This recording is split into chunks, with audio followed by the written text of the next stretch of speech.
CROSQ has embarked on 2 energy efficiency projects to drive home the importance of standards and quality for the energy sector.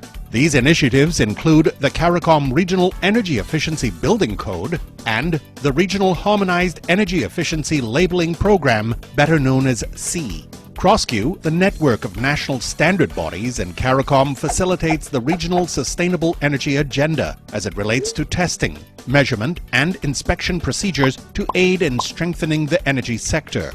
At CROSQ, our approach to the development and harmonization of standards and quality is integral in transforming the way we use energy in the Caribbean.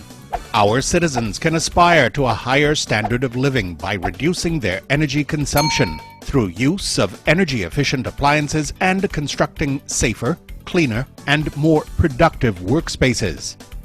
Through CROSQ's work, consumers will be able to purchase energy-efficient equipment, devices, and appliances with greater confidence and the assurance of quality and safety provided by following the CEE labels. With the threat of climate change and more active hurricane seasons, countries can mitigate against natural disasters when the CARICOM Regional Energy Efficiency Building Code governs their choices in building construction.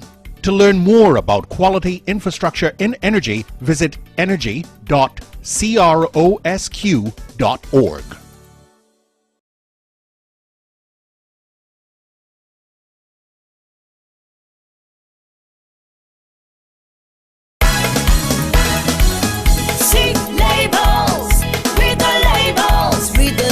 Carefully, you will see they are the key to energy efficiency. You must read the labels when you're shopping for a fridge. These labels you cannot miss on LED bulbs and CFLs. You'll find them on ACs as well. The new CARICOM Energy Efficiency labels will help you make better decisions on electrical items you purchase. They show you how much energy is used by each product so that you can save money and electricity in your homes and businesses. Look out for the labels on refrigerators, AC units, and light bulbs. To learn more about these new labels, visit energy.crosq.org.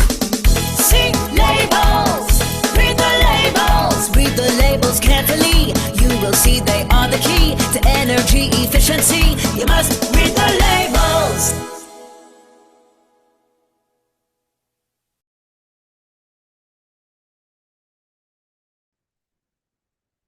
Good morning, everyone. I'd like to welcome all the participants to today's webinar on working together for the control and market surveillance considerations for the CARICOM Energy Efficiency Labeling Program.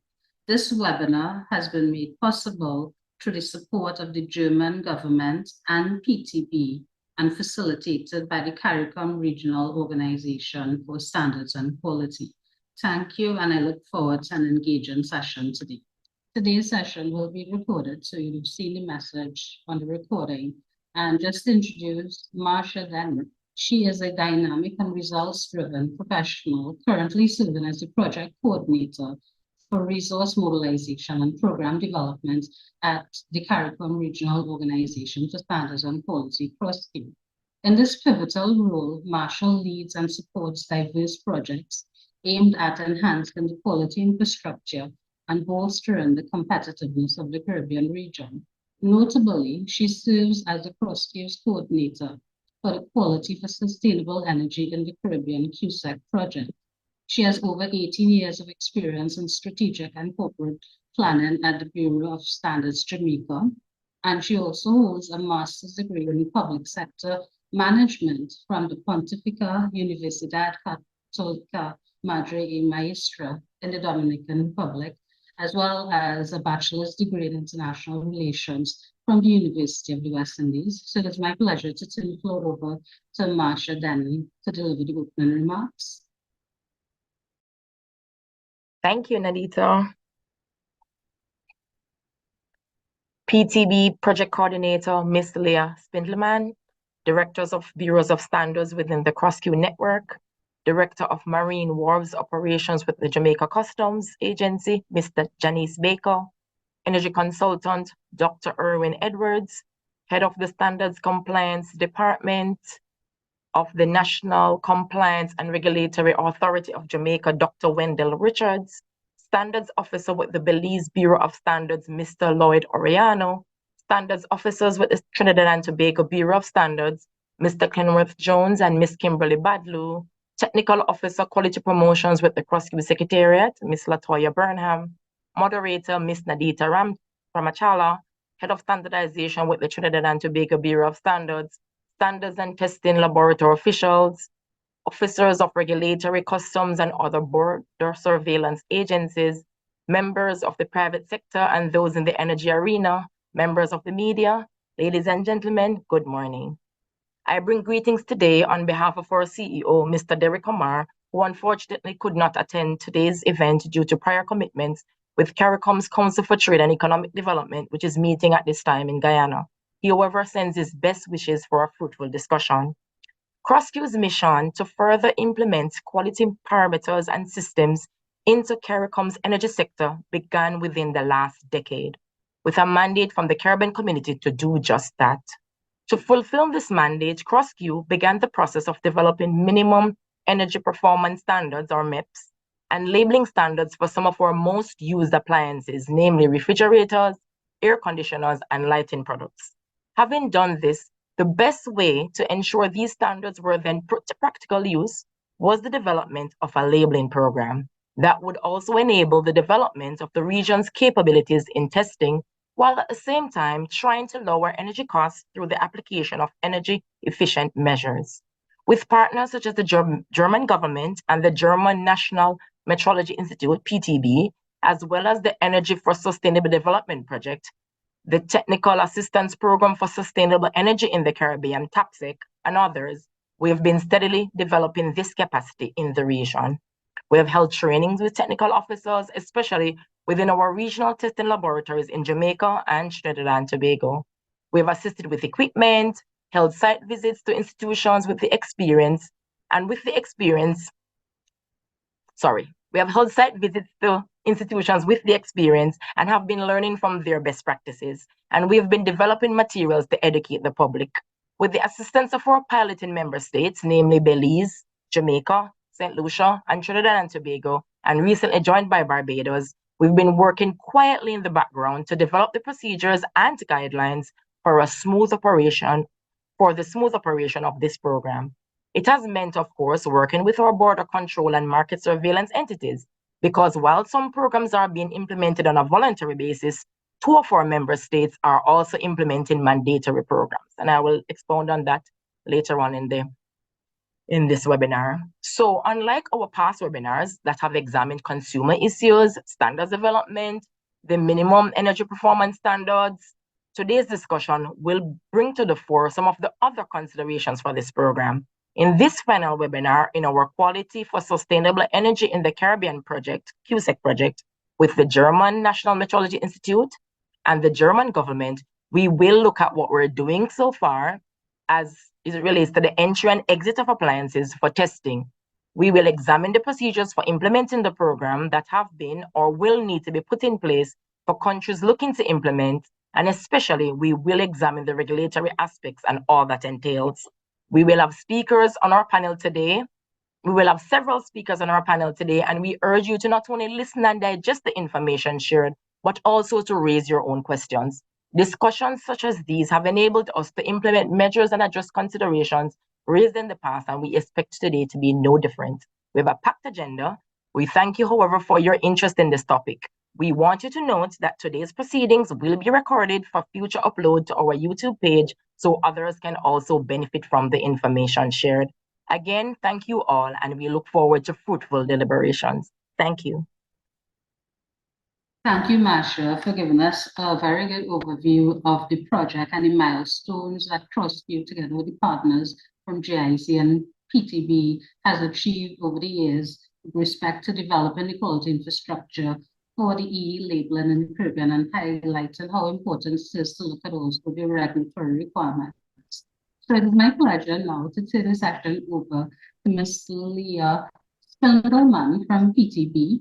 She has a background in political science and experience in international cooperation in Latin America, and she began working with the QSEC project in 2022. She is also the project coordinator, and she's based in Germany at PTB in the Department of International Cooperation in Latin America and Caribbean. And Leah, I invite you to give some remarks today. So I turn the floor to you. Thank you, Nadita. Ladies and gentlemen, distinguished guests and esteemed colleagues, good morning. It is my pleasure to welcome you on behalf of the German Metrology Institute, PTB, to today's webinar on the Caribbean Energy Efficiency Labeling. I would like to use this moment at the beginning of today's webinar to talk about the relevance of the scheme. As many of you are aware, the energy landscape is rapidly evolving, and nations around the world are recognizing the need to transition towards cleaner and more sustainable practices. In the Caribbean, problems in the energy sector include a strong dependence on imported energy from fossil fuels such as oil and coal, high cost of energy, and inefficient energy usage. This is a burden not only for households, but also negatively impacts private enterprises and the general economic development. So promoting energy efficiency measures helps to reduce energy consumption and minimize the environmental impacts. These are the goals of the CEE labeling scheme. And I know this is certainly not new information to all of you and of us, but often in the intricacies of our daily work and the detailed questions and challenges that arise from the introduction of the labeling scheme overshadow this broader perspective and profound mission that guide us. So let's keep this bigger picture in mind as we delve into the details of the scheme in today's webinar. Let's remember how the labeling scheme is one effort in the broader context of global efforts towards sustainability and energy efficiency. The introduction of the labeling scheme will not only reduce our energy consumption, but also our ecological footprint. And the PTB's commitment to this cause is rooted in the understanding that promoting sustainable practices goes beyond national borders. This is a shared responsibility that requires collective action and a robust quality infrastructure to establish standardized testing, ensure regulatory compliance, and build trust among consumers. It is with this understanding that in 2016, the Quality Infrastructure for Sustainable Energy in the Caribbean project, short QSEC, was set up between CROSQ, the Dominican National Metrology Institute in Local, and PTB to facilitate the introduction of the CEE labeling program to harmonize energy efficiency standards and a piloting exercise in 5 countries throughout the region. Border control and market surveillance are essential elements to the energy efficiency labeling scheme to prevent the import and sale of non-compliant or misrepresented products. Therefore, I would like to express my sincere gratitude to all participants present today for your presence, your compromise, and engagement with the CEE labeling scheme and with our shared goal of energy efficiency. Let us leverage this webinar as an opportunity to foster dialogue, exchange best practices, and build a network that transcends institutions and geographic borders. Thank you for your attention, and back to you, Nadita. Thank you, Leah, for bringing remarks from PTB and highlighting how important the energy efficiency programs are towards climate change and sustainable development of our region. So thank you so much for the partnership with CROSQ, and we appreciate the support over the years. So on that note, I would like to invite Marsha Denny again to the floor to cover the scope of the program and what else is needed for energy efficiency and for the development of the quality infrastructure within the region. So Marsha, the floor is yours. Thank you again, Nadita. So in this presentation, I will share more about the CARICOM Energy Labeling Program. So essentially, what is this program? We have shared some in our opening remarks, so I'll tell you some more about it. It was, as we said before, established in response to the high energy cost and high energy consumption within the region. And then energy efficiency was the approach utilized in terms of looking at the use of energy for things like lighting, refrigeration, and cooling. So it involves the implementation of minimum energy performance standards and labeling requirements for light-emitting diode lamps, LEDs, and self-ballasted compact fluorescent lamps, CFLs, refrigerators, inclusive of freezers, refrigerator freezers, and wine chillers, and room air conditioners. Under the program, it is envisaged that the labels created for each appliance are prominently displayed on the shop floors of retail stores. So this program was initiated under the Strengthening of the Quality Infrastructure for Sustainable Energy in the Caribbean, QSEC Project. So from now on, I'll call it the QSEC Project, which commenced in October 2019 and will end next year, March 2024. It focuses on developing energy efficiency quality infrastructure services for selected domestic appliances in the CARICOM region and the Dominican Republic. Funded by the Federal Republic of Germany through the Ministry for Economic Cooperation and Development and managed by the PTB, and Leah spoke to you earlier. And CROSQ is leading the implementation of the project along with the Instituto Dominicano para la Calidad Indocal from the Dominican Republic. It's been piloted in 5 CARICOM countries, as I said before: Barbados, Belize, Jamaica, St. Lucia, and Trinidad and Tobago. So let's now talk about the label some more and the status of the program within the piloting countries. Energy labels is a key tool in this program because through energy labels, products are categorized based on their energy efficiency and other performance parameters. This enables consumers to compare different models of a specific product category.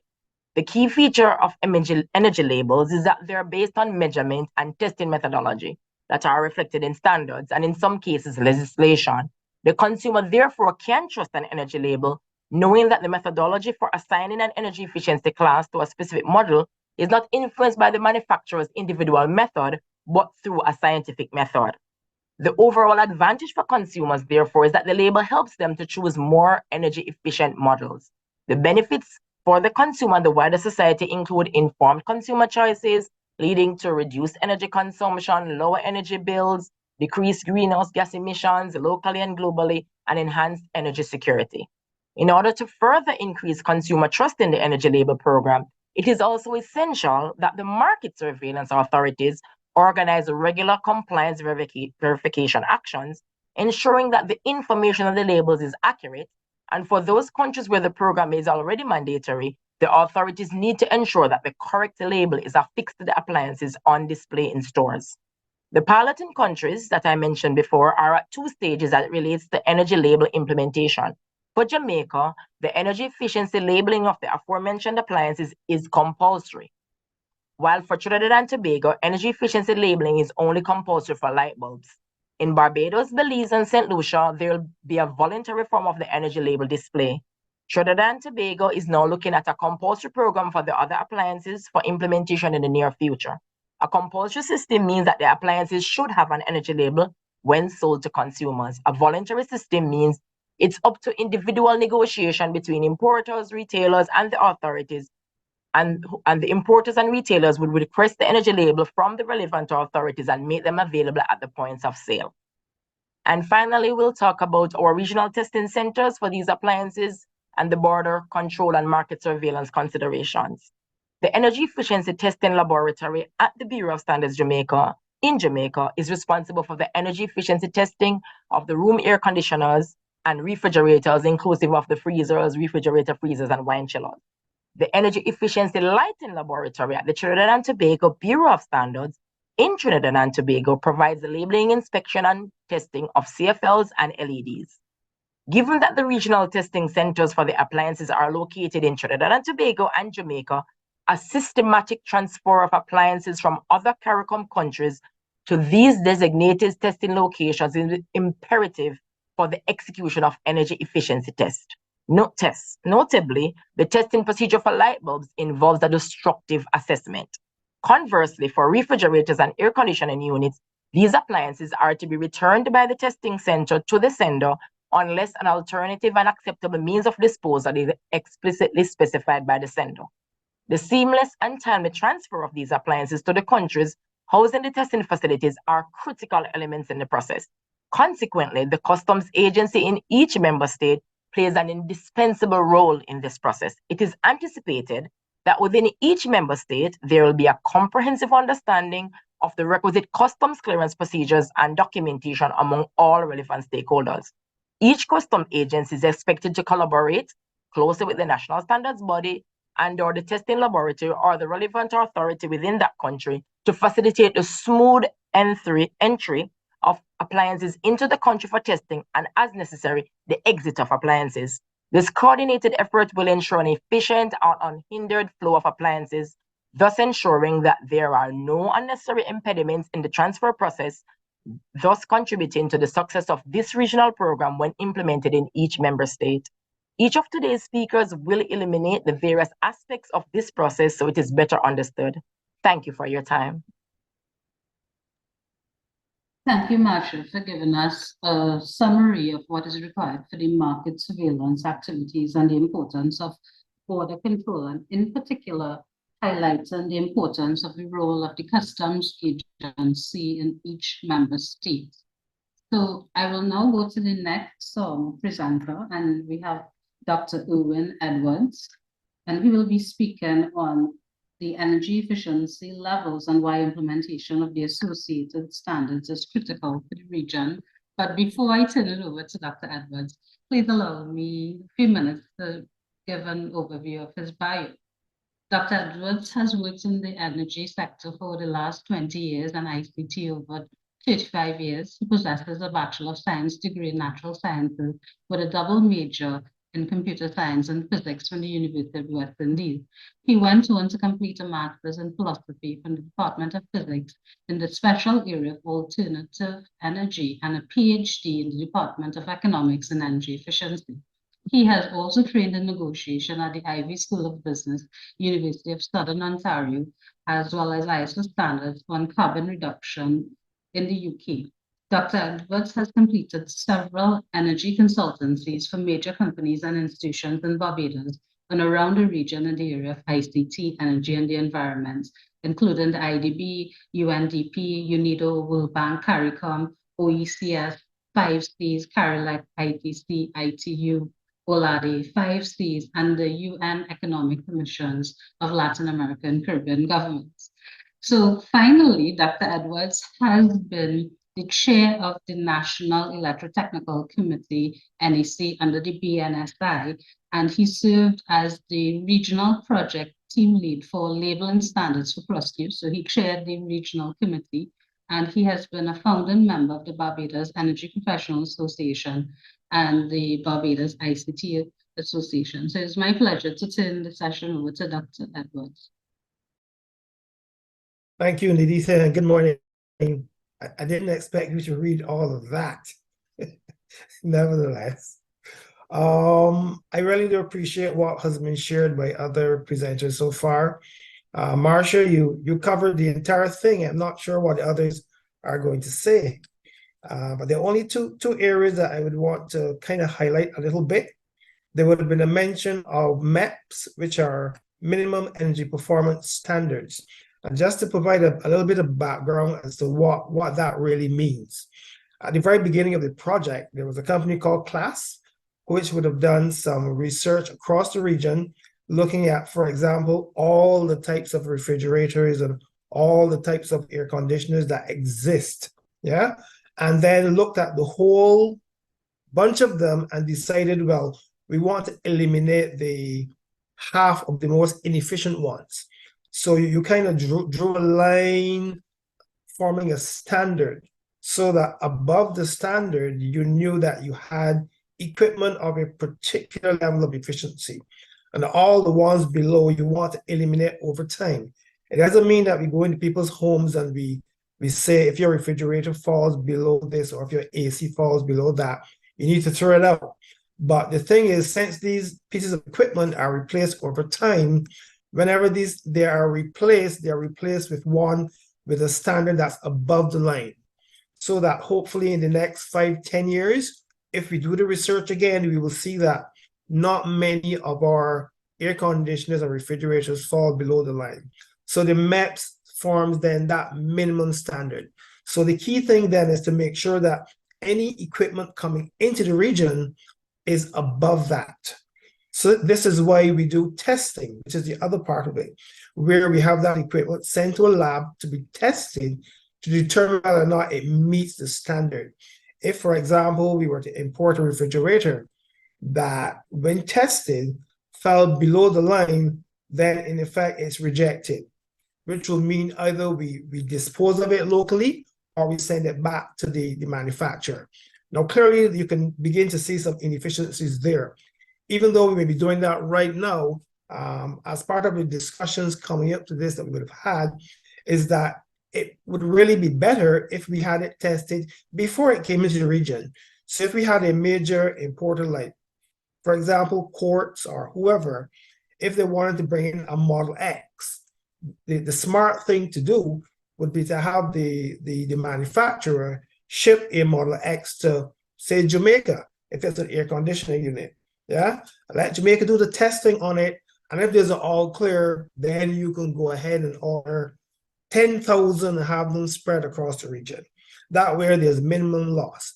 If, however, the same importer decided to go ahead and order the 1,000 Model X's, then have one tested and it fails, then you see a problem. You've got 1,000 Model X's sitting in the port that cannot be admitted into the country. So we don't want that. So we would even encourage then importers to have testing done early, before they place an order, before they spend any money. Have one come in, have it tested, and then determine whether or not it's allowed into the market. So once we can do this and keep the bad stuff out, meaning those that are inefficient, if we can keep those out, over time, we will see the level of efficiency in our equipment pool rise. And that's how we save. That's how energy efficiency begins to pay off in terms of dollars, because the operating costs to the consumers will also be dropping as you raise the standard. And the MET, while it is set at a particular level now, it doesn't have to stay there.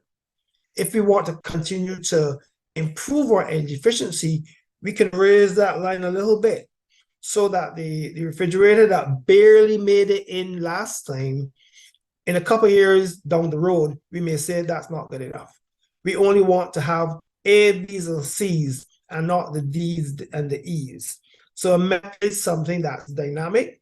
You don't want to change it every 1 or 2 years because you're dealing with equipment that will last sometimes 10 years. So you may want to adjust that. The other point I wanted to stress on a little bit is the testing. Now, we have developed 2 specific testing standards which are sanctioned by CARICOM that will be used by Jamaica and Trinidad. So they're testing to a standard that they just came up with. It's a standard that's agreed across the region. So when they go to test an air conditioning unit, they know exactly what they need to test for. So there are documents that will guide that, and they're the ones that will determine whether or not a piece of equipment is tested to be an A, performance, B, or C. So again, performance is not determined by a retailer nor the manufacturer. It's the authorized testing lab who will determine what that is. And some of you may be thinking right now, well, if we had 25 new models, can Jamaica, for example, testing in a timely manner? They may not be able to, which comes to another point that we would have been discussing that we didn't get into today, but we may need to rely on some testing, other standard reliable labs. So if there's a lab, for example, in Mexico that we know we can trust, right? And we've got all of these things to test. If the lab in Mexico has already done testing on a particular piece of equipment, and we trust that lab, we have a relationship with that lab, we may be able to import the results, which will save us retesting a piece of equipment that has already been tested by a lab that we trust and that we have a relationship with. So you're not going to do that with every lab. For example, if you have a lab closely associated with a manufacturer in China, you're not just going to say, okay, let's take their results. That might be a little bit too close for comfort. So we will select over time, I assume, those labs we can trust, and so we can trust their results. So when you bring your Model X, we can check to see that Model X has been tested either in Jamaica or in one of the other trusted labs, then we can give you an all clear based on that. So the testing may appear to be a bit overwhelming for anyone one laboratory, but we do have a mechanism where we can relieve that pressure by utilizing other testing agencies. So those are the only 2 points I would want to emphasize at this point, and be able to field questions later on. Thank you. Over to you, Nadita. Thank you, Dr. Edwards. I know that you will have to leave shortly, so I'd like to pause a bit, and if there are any questions from the participants, please feel free to either put it in the chat or raise your hand, and we will go to you for your question while Dr. Edwards is still with us. So if there are any questions based on the presentation from Marsha or Dr. Edwards, please feel free to indicate so in the chat. So I'm not seeing any questions or any hands raised. But Dr. Edwards, thank you for highlighting the importance of MEPS and setting that minimum level and understanding that we can improve over time, so our baseline for energy efficiency can change, and highlighting the importance of having the laboratories both in the region as well as relying on, what we would say as accredited testing laboratories from other countries. And the first question here is from Mr. Joey Timal. Hi, is the testing procedure be public for reference? So Dr. Edwards, I don't know if you wanted to comment on that. Yeah, I would say yes. These are approved by CARICOM. Should be available on the CROSQ site, but I will be subject to correction. But the testing standard is intended to be public. It's not a 100% original requirement. We would have leaned on other standards like COPAN standards and stuff, and came up with one that's suitable to us, given our climate and things like those. But so the standards are public. I don't know if they're free. Many standards do come with a cost, but perhaps someone from CROSQ can let us know whether they'll offer it to the public at zero cost or whether they be a cost. But okay, yes, so Dr. Edwards, I will just jump in here. So we have our standards or regional standards that are available for sale on the CROSQ website. Participants can look at all the regional standards that are available. And I will just make a plug for the TTBS's website. Now, we have an online store where the regional standards can be purchased by participants. So anyone can access either the information from CROSQ or from TTBS's website, as well as the national standards body in your jurisdiction. So for example, if you are in Jamaica, you can liaise with BSG.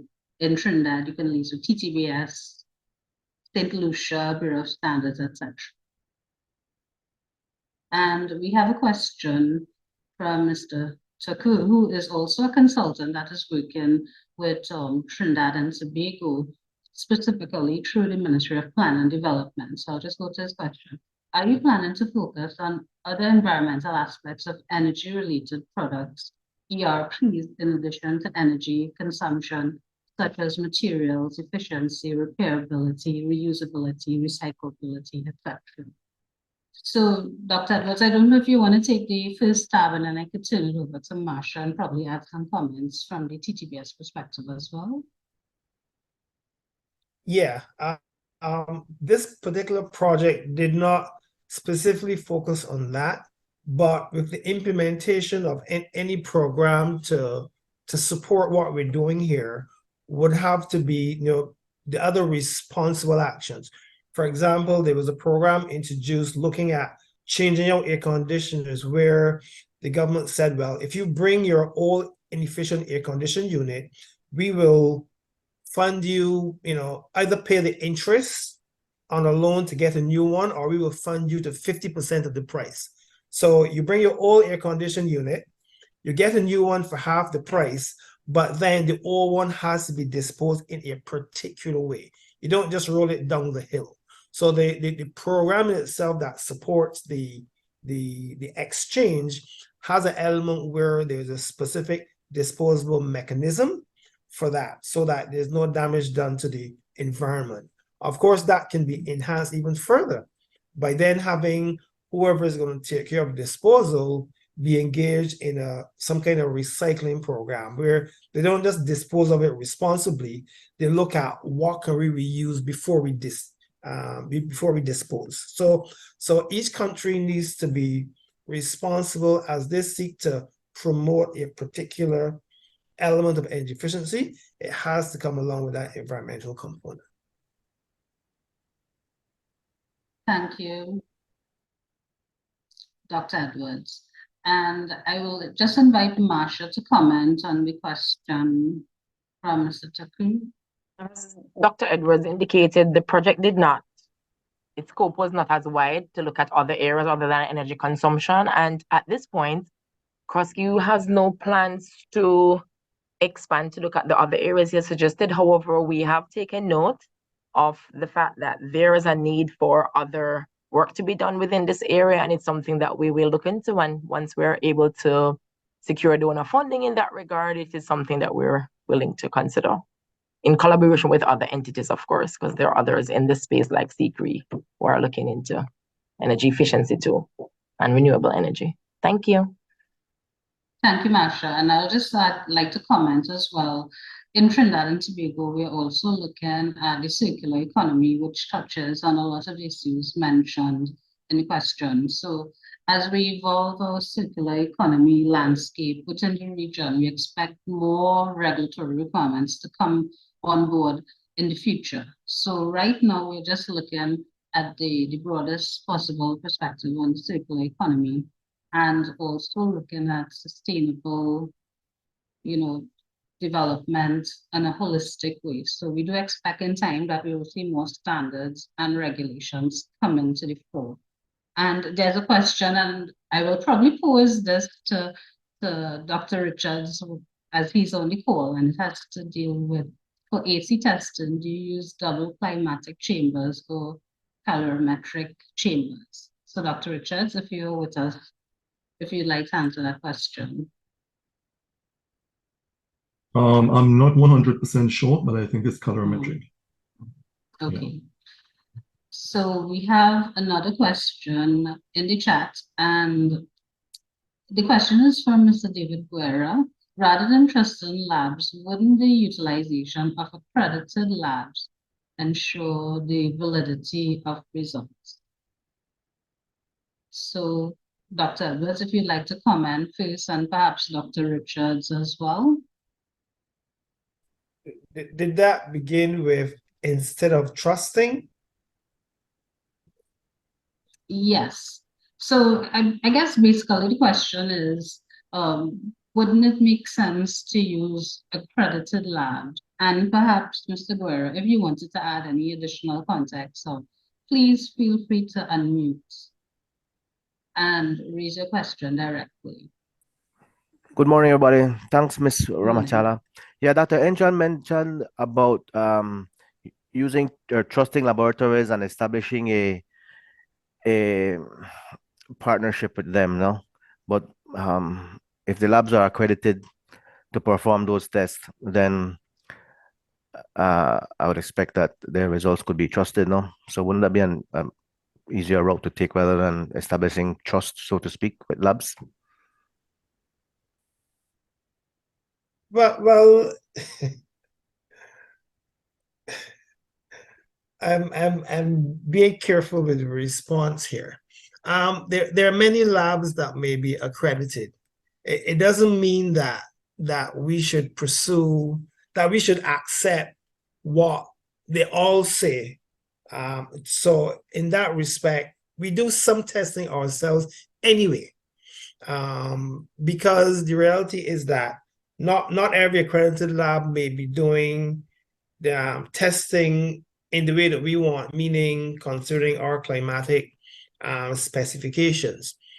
So we can't manage, 1,000 relationships. So we have to choose the ones that we want to work with, the ones in the regions where we do order stuff from. For example, if you're not bringing stuff from Canada or Alaska, then there's really no benefit. There's no reason why we should go to them to establish that relationship. So depending on where we're getting our equipment, we look to find accredited labs in that area so that we have a few. I don't think we want to be managing, 50, 60 relationships. So we need to be selective given the resources that we have, because managing relationships take time and they take resources. So we just have to be selective. But yes, we want to make sure they are accredited and they support our other labs, because I'm sure there'll be an element of knowledge transfer also. Our labs are still young. We are probably still developing our capacity to do this kind of testing. So some, I don't think we need all. Thank you, Dr. Edwards. I just wanted to invite Ms. Renee Abbas, to highlight the accreditation that exists for the laboratories, the Center of Excellence in the region. Hi, good morning, everyone.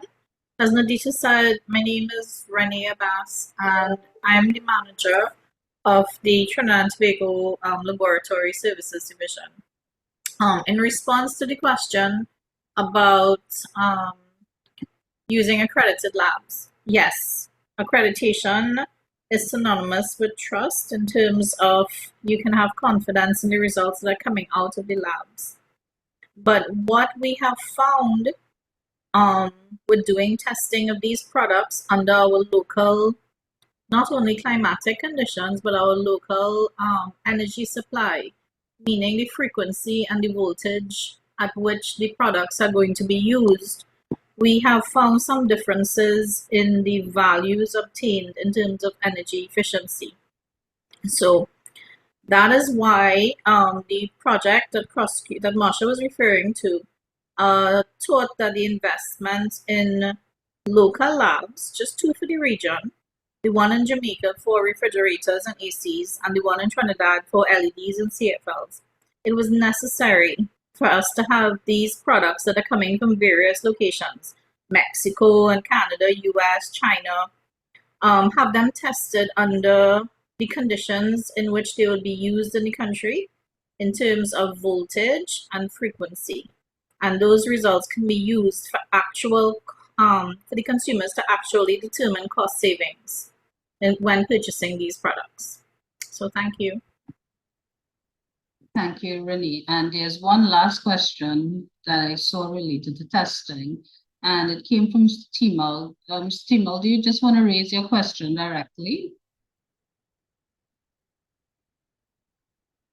Hi, good morning. Good morning. I just asked, based on we partnering with other people also to speaking information from the alliance, if part of the understanding that these are what we are looking for when we are doing testing, right? If you could either incorporate some into work so we could get more raw data what we need opposed to just taking whatever it would be and then adding our interest points. I don't know how that would work, but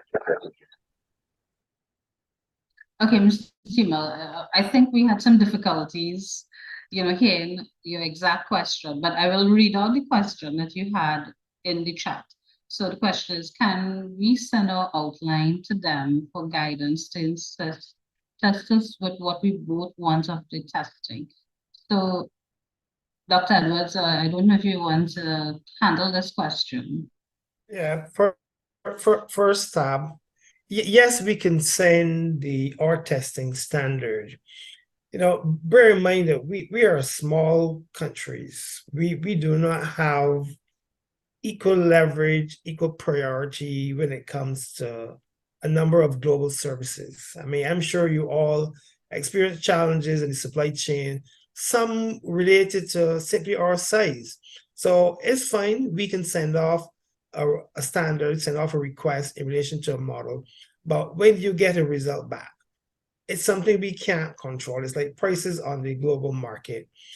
Our demand will be relatively small compared with what they're doing. So we're not necessarily going to be a priority. We can establish SLAs with the lab in Jamaica and the lab in Trinidad and expect them to respond to the region within a reasonable time in relation to our commercial activities. We're not going to be able to do that with a big lab which is quote unquote dealing with big clients. So yes, you can send your standard, and in most cases, I believe that they can meet it. I don't know that they would want to extend the effort. I mean, in our own development process in Jamaica, for example, we had to go through ensuring that we can deal with 50, 60 hertz and the different temperatures and humidities, and we do that for ourselves. But the expectation that a bigger lab is going to do all of that for little Caribbean region who is sending, a minimum amount of business and all of that, and then the cost associated with it would be another factor. If they're going to do that, then what is it going to cost us, right? Everything has a cost. So there's a lot of things you need to consider in that scenario. So the easier task might be to have our lab in the region do it, if it does not fall into the everyday for that big lab. Thank you, Dr. Edwards. I'd just like to echo your sentiment that we have technical expertise within our region at BSG and TTBS. So I would say the first point of contact would be our regional labs for any assistance in terms of what is required for the testing. And we have both Dr. Richards and Ms. Renee Abbas present in the session, so we can provide their contact information there. We have a direct question and it relates to the Lighten Lab. And I will ask Mr. Dudnat Singh to take that question. So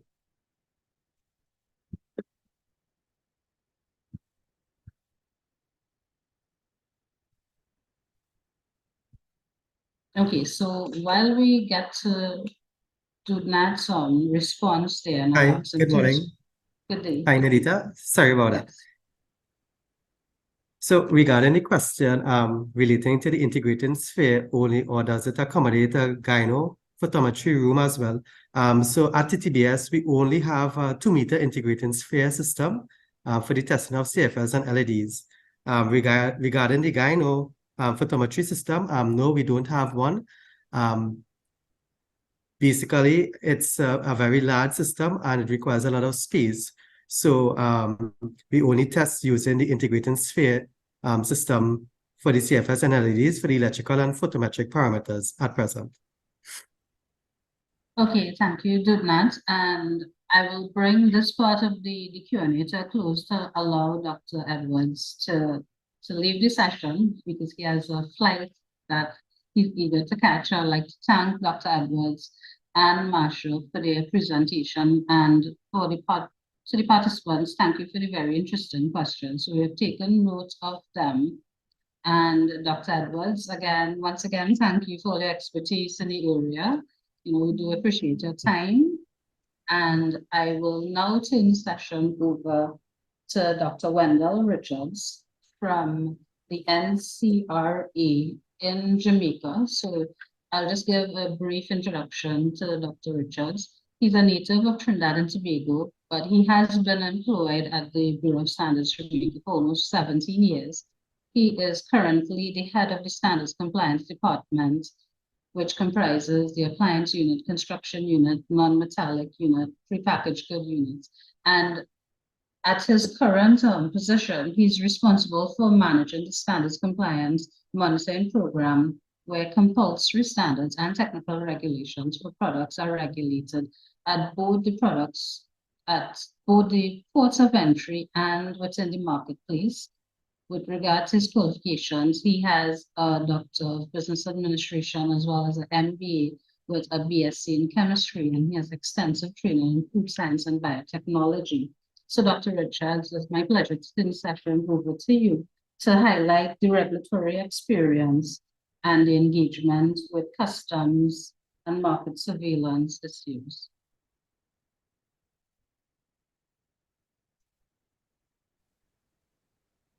Hey, good morning, everyone, and thanks, Nadita. Well, our experience in Jamaica has been sort of exhilarating. We've also had some highs and lows. We actually started with a sensitization for the program in July of 2021. and where we invited the stakeholders to come in and have a sensitization session with respect to the standards and the regulatory framework. Following that, they asked for 6 months before we started enforcement. We actually gave them 9. And in December of 2021, we actually started testing because we had one importer who was ready. So we started testing actually in December of 2021. And in April 1, 2022, that's when we started a formal program with respect to the regulating the energy efficiency program.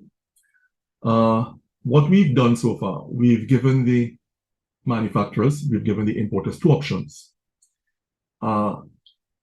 in terms of how to get their products tested, okay, and to be compliant. So the first option really gave the manufacturers the option to submit pre-shipment documentation. There was a question a while ago about accredited laboratories, so I'm going to deal with that now. So we asked them to provide us with pre-shipment documentation. This documentation included test results, test data, quality certificates or inspection certificates from an accredited laboratory. Okay, we would review those, and once those were satisfactory, then we would give them a pre-shipment authorization certificate to bring a commercial shipment into Jamaica. When that shipment comes in, we can take samples for verification to make sure what we gave them permission for is actually was on that shipment. The other option was the importers. They have some importers, they go to Central America to shop, they may go to China to shop or whatever it is. And so we said to them, bring the samples to us, well, to the BSJ actually. Submit the samples to the BSJ so that we can have control over the situation. We said route it through NCRA. So once it's routed through NCRA, you know, we could monitor the turnaround time, we could monitor the test results and that type of thing. And they would pay for it, of course. And when we get those test results, then we would communicate to them whether it was satisfactory or not, right? We could also go to the warehouses and take samples and that type of thing. So far it has been working wonderfully. We have not had all the manufacturers in the program to date, but we were very busy last year in terms of testing. We had a constant supply of samples coming in all through the year, last year. So to date, in terms of air conditioners, we received 7 test reports. We've tested 22 ACs, which accounted to 7 brands. With respect to the refrigerators, we've received 16 test reports, including 1 comparative analysis. So that comparative analysis, we actually had a sample here testing, and the manufacturer had a similar model. It was just some aesthetic changes, nothing technical, and they wanted us to give them a certification for that. So we said no, we already have a sample here testing. So when we finish the testing, then we're going to look at the documentation. But anyhow, they supplied the documentation, and we did a comparative analysis with the result that we got for the other model, as well as the test data. So they sent us the test data, and we took a careful look at the test data, environmental conditions, all of those type of things. And yeah, and everything was okay. So this is how we've been dealing with the situation, with the program so far. Yeah, so with respect to refrigerators, 16 reports, including that comparative analysis. We've tested 40 refrigerators, which accounted in 9 brands, right? Including 1 wine chiller. With respect to enforcement actions, we conducted 2 enforcement actions between September and October. We had a refrigerator and a freezer coming in for an importer we weren't familiar with, and another importer who we didn't know him to be importing freezers and that type of thing. So we detained them. Both did not meet the standard, right? In fact, I think one of them was actually unclassified, because we've been getting unclassified results as well. With respect to the air conditioners, we've got pretty good results, right? Most of the classifications have been between A and C. However, with respect to the refrigerators, they've been across the board, right? We've had results across the board, quite a few unclassifieds as well, unclassified results, meaning it fell outside A to F. The classifications between A to F, and they fell outside, right? They were consuming a very high amount of energy. We also had a case whereby an importer submitted 21 samples for testing. That importer is no longer going to put those 21 samples on the market because of the results that they had. They weren't satisfied with the results, so they're not putting those 21 models on the market. To date, challenges to date. Well, one of the challenges we had with the program was the bureaucratic process in terms of the standards signed off, one, at CARICOM level, and then two, when Jamaica had to adopt that CARICOM standard, right? The JS 57 was a very bureaucratic process because we had requested a couple amendments. It was the annual consumption as well as the classification, the energy classification. We wanted that in the standard. So it took a long time, a really, really long time. It kind of turned off some of the manufacturers coming into the program because they wanted to see a standard that says JS-CRS 57. They didn't want just to see the CRS 57. They felt comfortable. I'm going into the Jamaican market. I want to see the Jamaican standard. So we had a lot of delays where that was concerned. That was just one of the hiccups we had. We have some manufacturers, they haven't submitted, some of the major brands. They have not yet submitted samples. I made some on-site visits to get one of the major brands. And to date, they don't respond to emails. They don't attend the workshops. They don't attend the seminars, nothing. So we're going to have to get a little bit more forceful with them in time to come. Another issue that we discovered recently is that those models coming from China, and I'm talking about unestablished brands coming out of China, the importers can't get samples and they can't get test data and quality certificates, right? So that's a challenge. That's a challenge. I've recently had to tell one importer, you can't bring that model into Jamaica anymore because of the type of result that we got. Okay, so that's one of the challenges that we're having there. And a recent challenge that we had as well was the drought. So Jamaica had a drought, I think, up until about August. And as a result of that, there was a bit of curfew with respect to the water, but the lab needs the water to conduct the tests. So it hampered testing, right, for a couple of months or so. But we're back on track now. And we haven't issued any labels to date.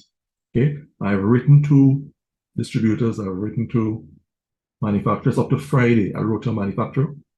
Still haven't gotten any response with respect to the number of labels. Because we are ready to issue the labels. We'd like to issue labels for Christmas. I'm not getting the feedback, not getting any responses out of them. So that's some of the challenges. With respect to the duties, so we have good news with respect to the duties. The executive director of the BSJ wrote to the Minister of Finance with respect to lifting the duties on samples coming in for testing. Okay, and so as protocol, that letter was directed through the Ministry of Industry, Investment and Commerce, which is our parent ministry, for the minister to sign off. So the fact that the Minister of Finance did that, good news. He was in favor of lifting the duties. So we're just waiting on our minister to sign off on it. And we're going to lift the duties on samples coming in for testing, okay? And any equipment coming in for testing. We submitted our first set of bulbs, 3 samples of bulbs to TTBS a few weeks ago, about a month ago, I guess, or so, for testing, okay? And that was under the pilot project with PTB and CROSQ. And that's it pretty much, okay? I think we've had a successful program today. It's just that we need more manufacturers and we need the distributors to start showing a bit more interest. But the thing is, once we issue the labels, I think we can start some serious enforcement once we've issued the labels. We've been holding back on enforcement so far because we really haven't issued any labels. But once we issue that first set of labels, we will be coming on, right? We plan to have a bit of a media launch with the issuing of the labels to whomever that distributor is. And from there, we're going to start some serious enforcement in the marketplace. Pretty much that's it.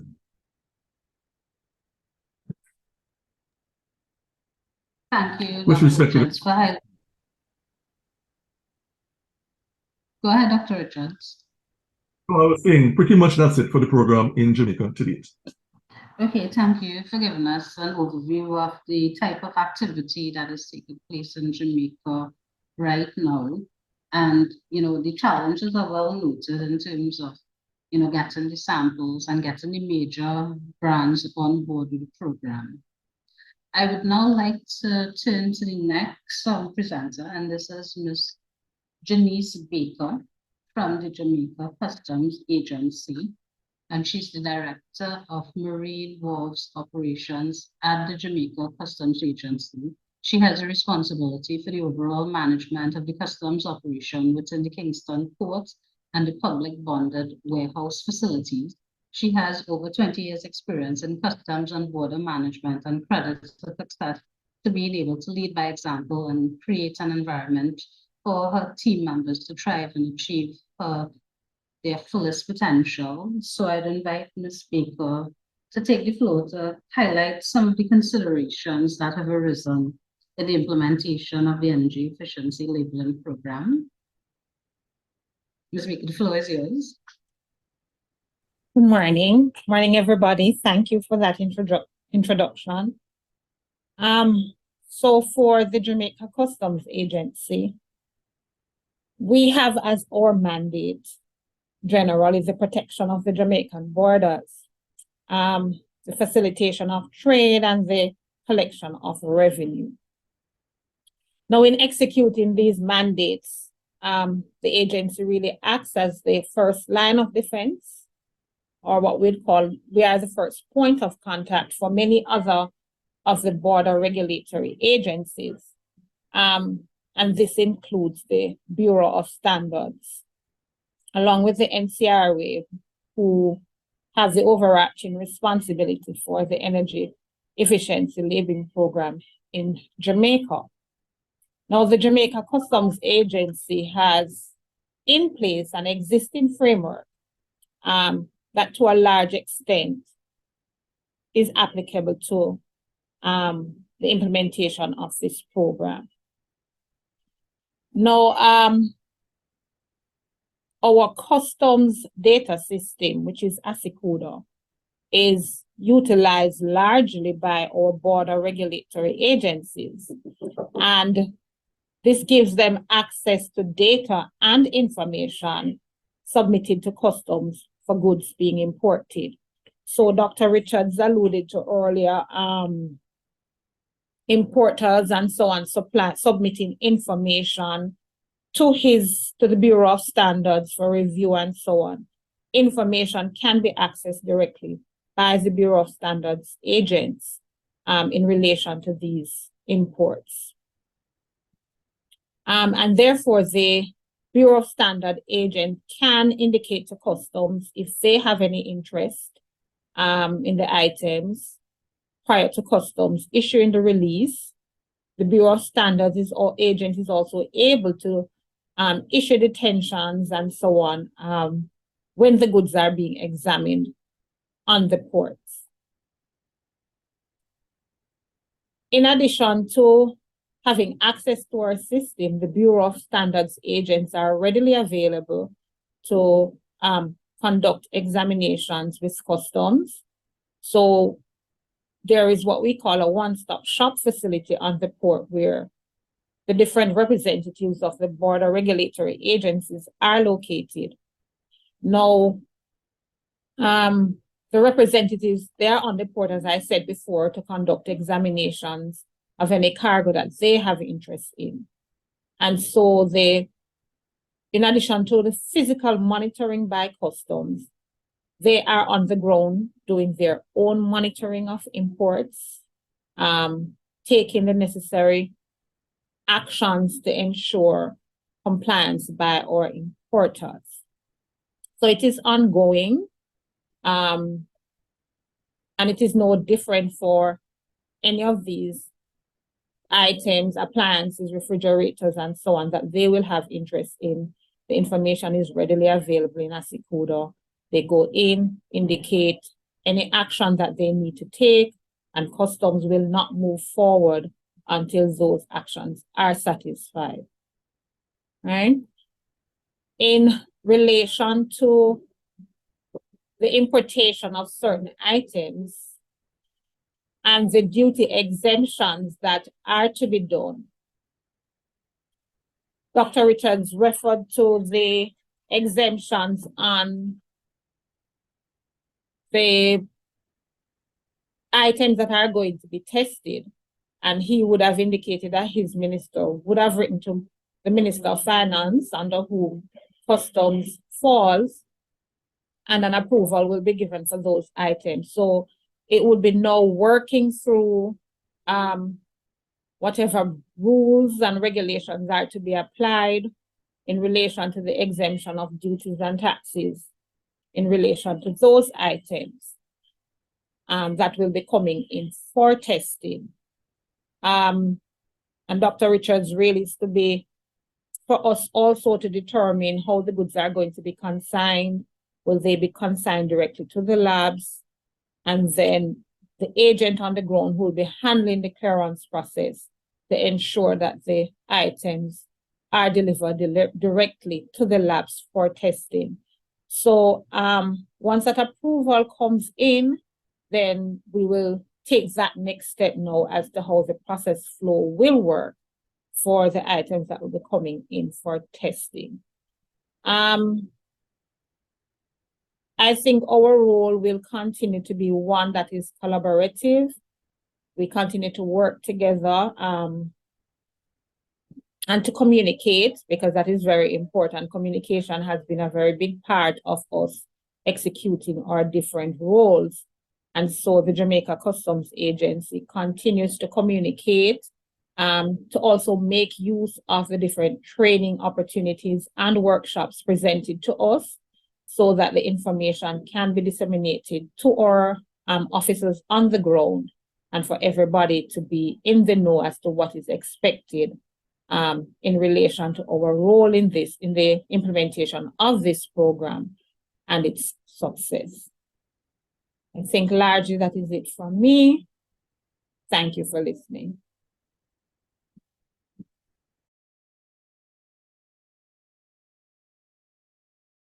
Thank you, Ms. Baker, for highlighting the importance of the collaboration between BSJ and the Jamaican Customs Agency. It is critical for the success of the program, and also for highlighting the training opportunities provided by BSJ, CROSQ, and the relevant parties.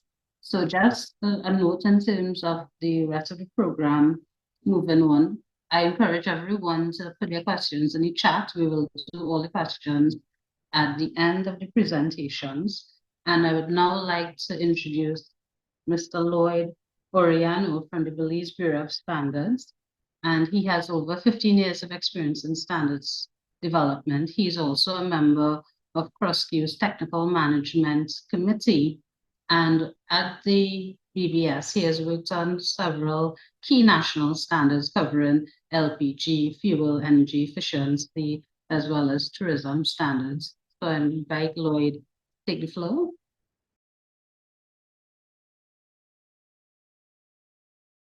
Thank you, Nadita. Morning once again to all. Protocol has been set. And I'd also like to acknowledge that everyone has been keeping in time. So I'll try to do the best as well with respect to that. So if I go over a bit, just let me know, but I'm sure I won't. So, thanks for the invitation. In relation to this very important subject matter from the regional perspective and very, very important at the national level.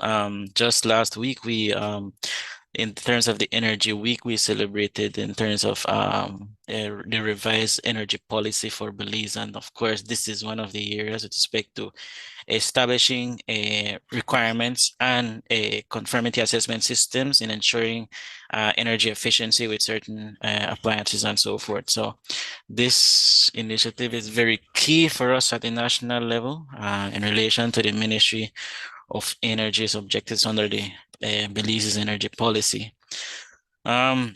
But without further ado, I would like to speak more on what I was asked to speak today with respect to the process flow. I heard some of my previous presenters speaking about border controls as well. They spoke about communication. Ms. Baker spoke about communication. It is one of the very key aspects of the process, being that it is a voluntary process. So what are those best practices with respect to engaging stakeholders and market surveillance and so forth? So I'll just speak briefly on that. First, on the process flow. So there are three main sub-processes with respect to the voluntary phase of the energy efficiency labeling scheme.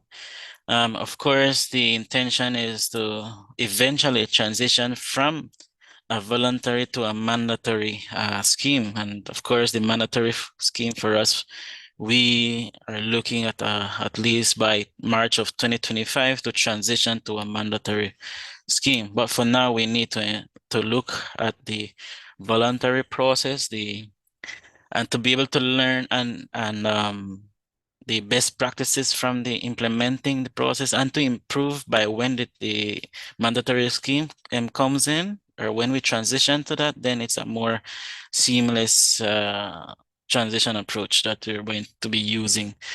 So first, in the voluntary phase of the yields program for Belize, we have the declaration phase, we have the registration phase, and the issuance of energy labels phase.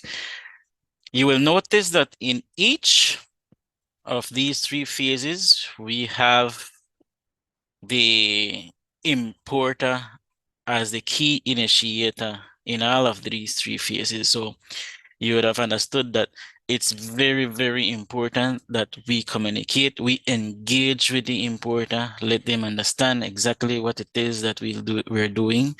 From the onset, the benefits that will be derived from both the regulatory aspect and from the importer side of things, that we need to share a common objective, a common goal, which of course was set forth in the previous presentations of this meeting here with respect to the objectives of energy efficiency and what we're trying to achieve. I mean, for Belize, one of the key things is that the importers that we are working with are those importers that have a genuine and vested interest in also promoting the best energy efficiency equipment in Belize and trying to get that to customers. And of course, if they see benefit in the yields program in recognizing this particular interest, then of course we are speaking the same language.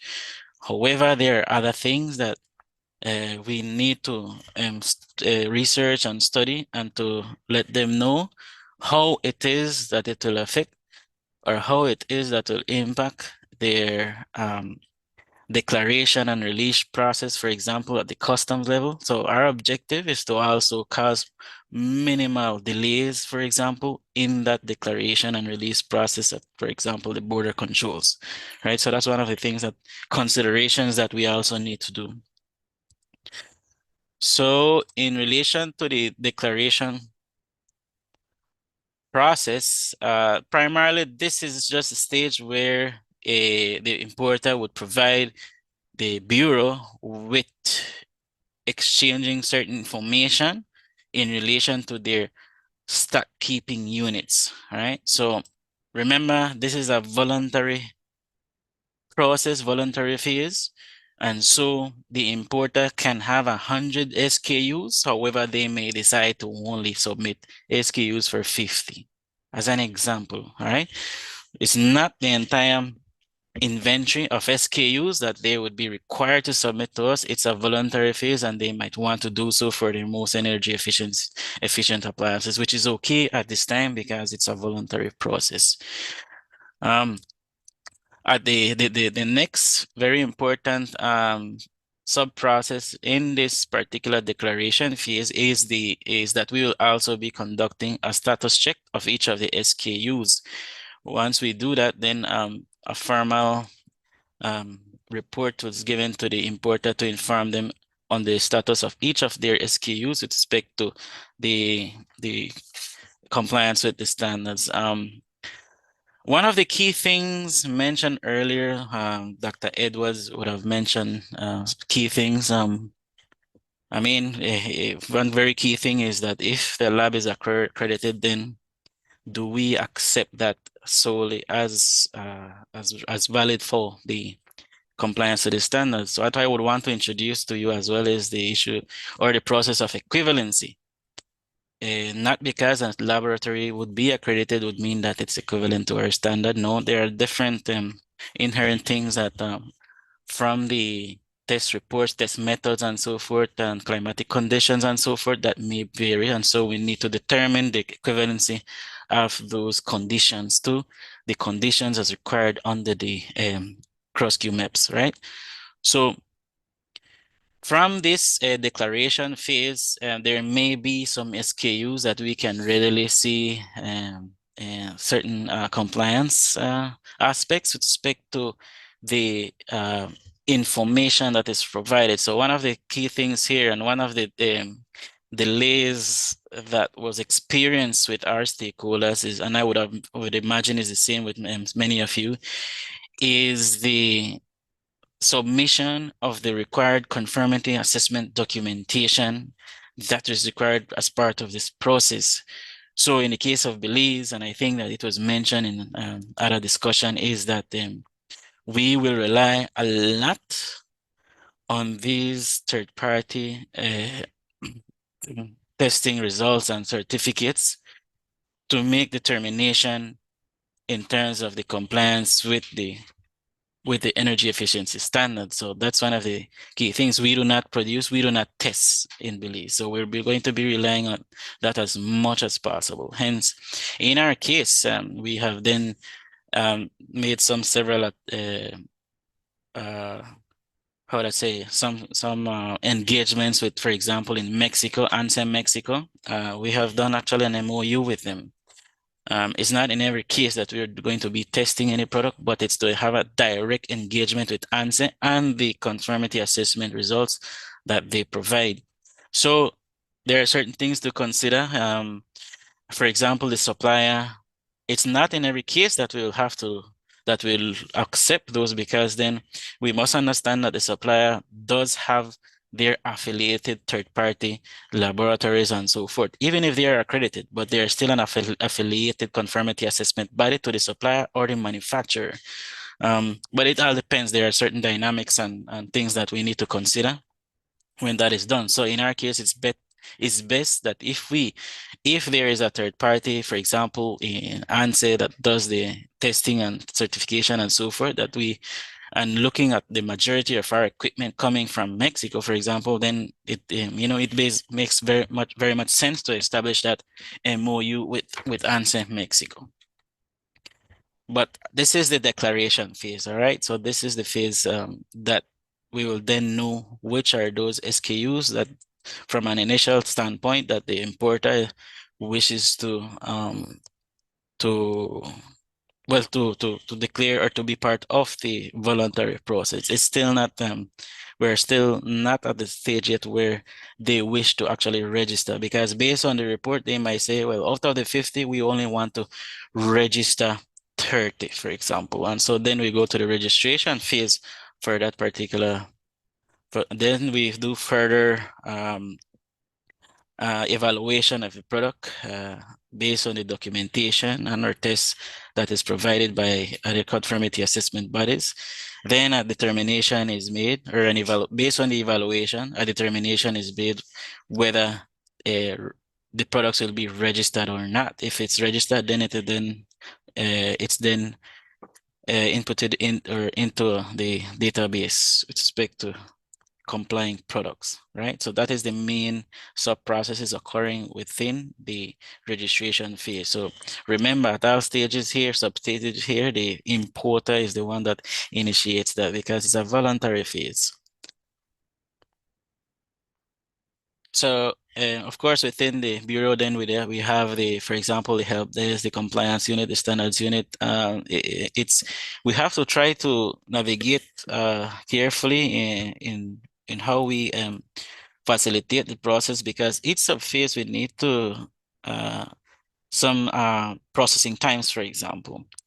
And how are we going to work along with the importer to determine those? So of course, the importer would, in terms of looking at the SKUs, to every time the importer imports a product, then they need to give enough ETA in terms of when the products will be imported, so that all these things are requisites or activities that has to be done as to when the product is landed. When the product is landed, is that because we have now in the issuance of labels process, it cannot land the product and then you are just declaring or you are just registering. This has to be done way prior to the importation of those products, right? So, but within the Bureau, it's the compliance unit that does for example, the validation of the request for registration from importers based on the SKUs that they wish to register from the previous declaration phase. Then if there are any questions with respect to further elaboration, evaluation on the conformity assessment aspects, then it's the standards unit that does that intervention. And in all of these phases, you have whether the product complies or not. So whether it does not comply, of course, the client is informed.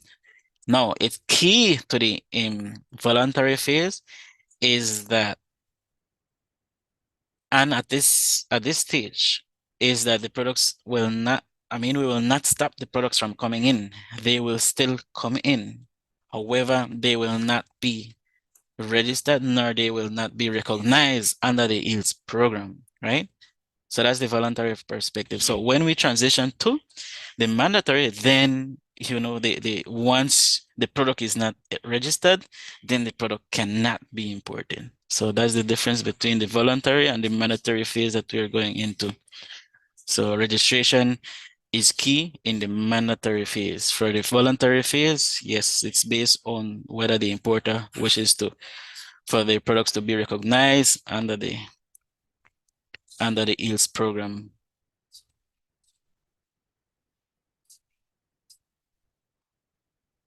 So now we have, once your product has been registered, the importer has been informed that the product has been registered, then they can now apply for issuance of labels, right? So they will then inform us about the importation of products based on those registered products. And we will just simply cross-check to ensure that we have that available on the database. And so then we will then definitely print the labels for them we will then affix those labels on the products that will be imported. So one of the key things here is that we have done already is to engage the importer to understand where in the process that we can do that. Of course, after the product release, declaration and release at the customs department, then that goes to their warehouse. And that is one of the main areas for which we seek to, where we will seek to affix those labels, right? So there is also consideration on of digital labels for those companies that offer products online. So those are other things that we're going to be considering and how we're going to be doing that. But in respect to the physical labels, they more than likely that we're going to be affixing those at the warehouses, for example, right? Some other things to note is in terms of border controls is that is to establish a very good working relationship with the customs department. In our case, of course, we have access to the ASICUDA. So is to establish those HS codes, for example, and to let them know that we are interested to have these types of controls with respect to the to these HS codes, and we're referring to the appliances that fall under these various HS codes for air conditioners, refrigerators, and lighting, for example. And so we would then be able to establish working procedures with the customs department, how we're going to deal with that. But remember, our objective is to also cause minimal delays or disruptions in the declaration and release process for the customs department for the importer. So, and this is one of the selling points to the importer, because they really appreciate that that we are considering that as much as possible, and as well that we are going for the same objective in terms of the energy efficiency and this energy efficiency initiative, and being part of it. They see it as very important and beneficial for all parties, for all consumers in Belize, for example. But this is what we have in terms of the process flow for the EELS program in Belize from a voluntary stage. Some few things to note is that by when we transition to the mandatory phase, we will definitely eliminate the process as it relates to the declaration, because this is now going to be mandatory, and then this will now be part of a whole registration process. So you must register your product, right? For now, in the voluntary phase, it will be free in terms of the labels, but when we go into the mandatory phase, we're looking at fees based on registration of EE equipment, right? I would have mentioned it already that products not registered under the initial EELS voluntary program will be allowed to import it. However, they will not be recognized under the EELS program. And of course, we'll have to consider certain awareness activities to have consumers to make that distinction, you know. But in the mandatory application of the EELS program, then of course products not registered will not be allowed. And I heard Mr. Windell speaking about this type of process here, you know. So this is more or less something that we will be going into. For the moment though, we are trying to ensure that the persons evaluating the conformity assessment documents have that capacity to be able to interpret these conformity assessment documents, for example, because both the Bureau of Standards and the importer must be in agreement with respect to the evaluation process in terms of the validity and reliability. So we cannot make any mistake in this process. So we need to ensure that we have that adequate level of competency to be able to handle this type of evaluation, knowing that, well, we are going to be evaluating documents from other conformity assessment bodies, because noting that Belize doesn't have any, so we need to rely largely on those other conformity assessment bodies, and to be able to determine the equivalency with those other CEABs and what they generate. And then, well, that is where we are at this point in time.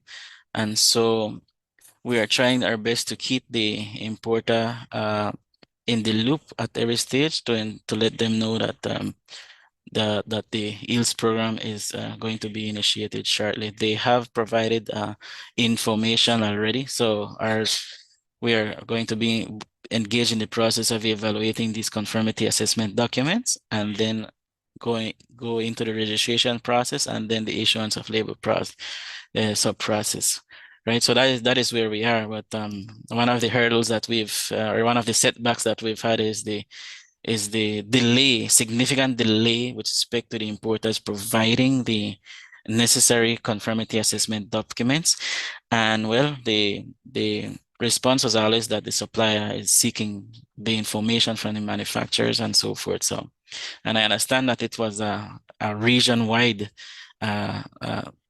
soliciting of these particular conformity assessment documents, so it took a while. But from a voluntary program, we know that this can happen. This can delay the process. If we do not have the documents, we cannot initiate any technical review or evaluation based on the compliance of these items against the standards at this point in time. So I would want to end there, Nadita, and if any questions, please let me know.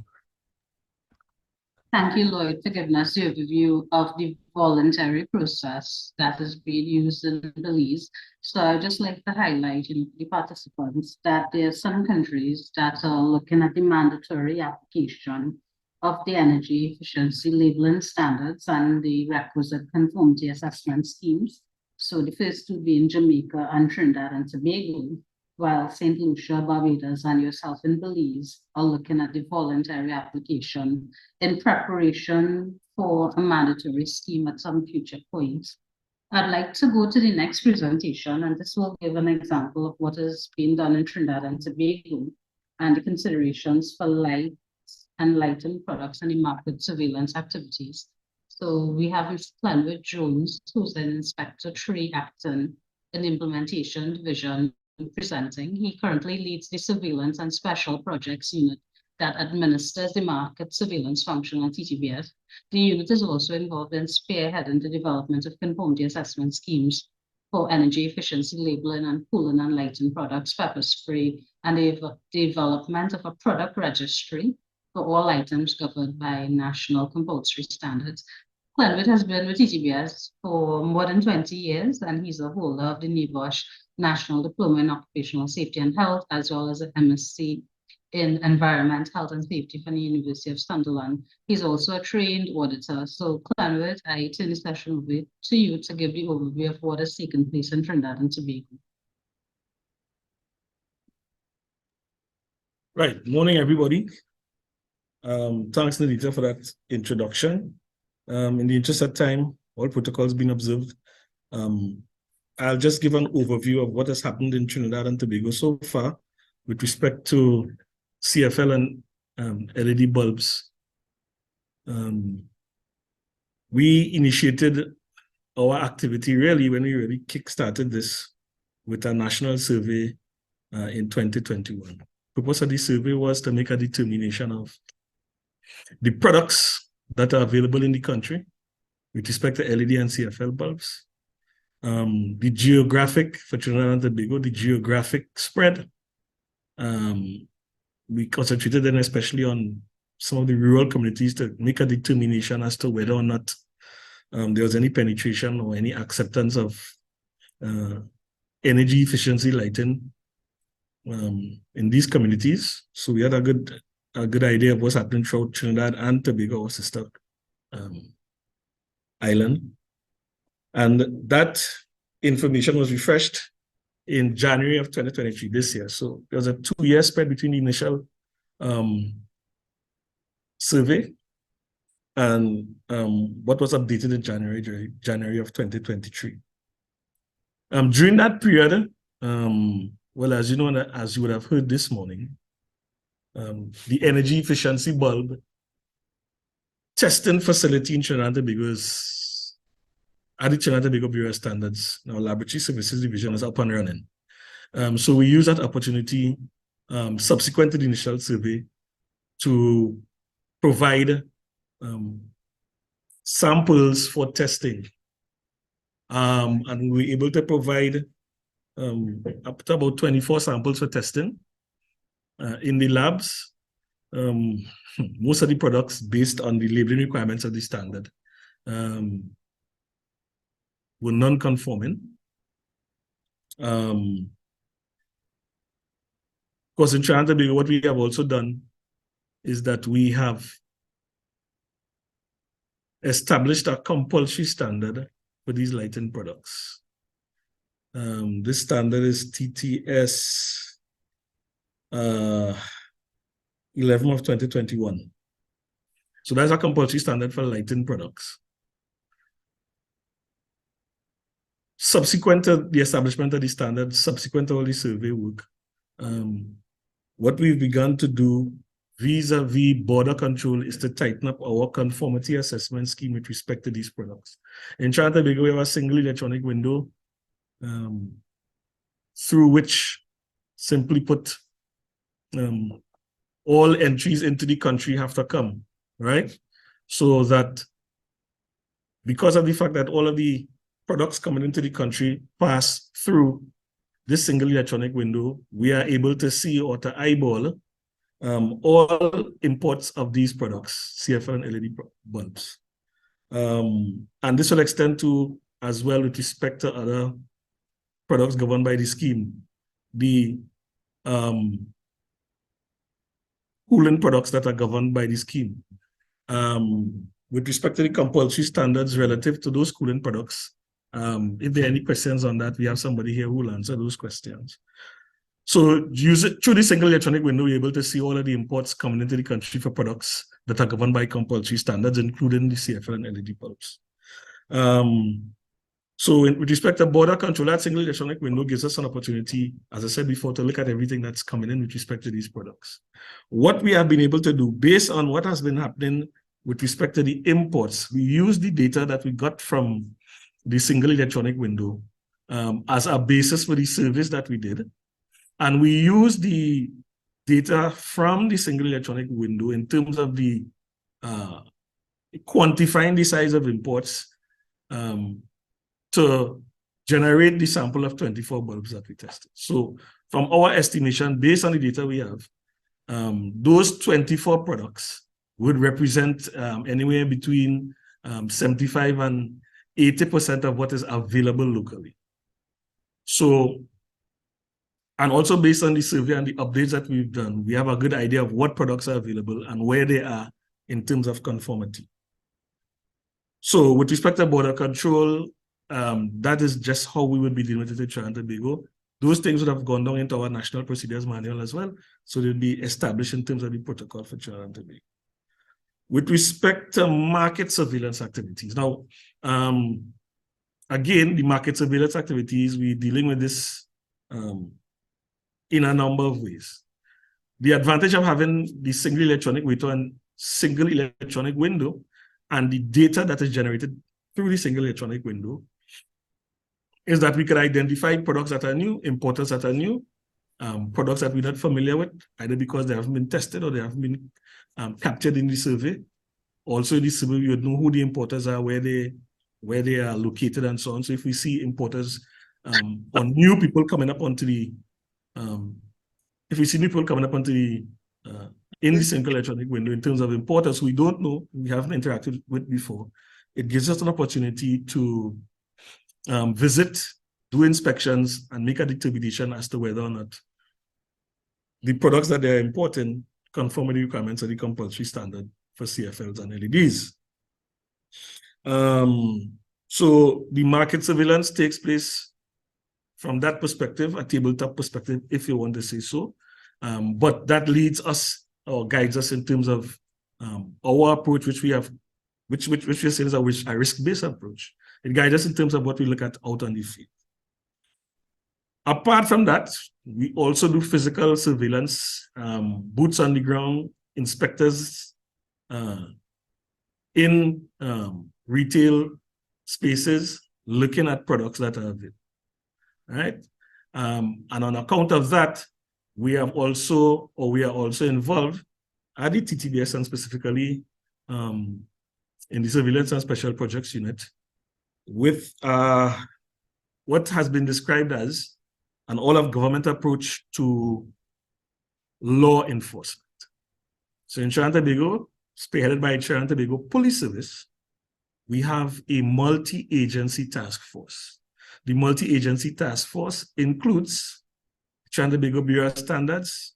It includes the Trinidad and Tobago Fire Services, the Occupational Safety and Health Authority, the Environmental Management Authority, Customs and Excise, Government Electrical Inspectorate, Tobacco Control under the Ministry of Health, and so on and so on. So it's quite a number of agencies that have collaborated under the leadership of the multi-agency task force of the Trinidad and Tobago Police Service.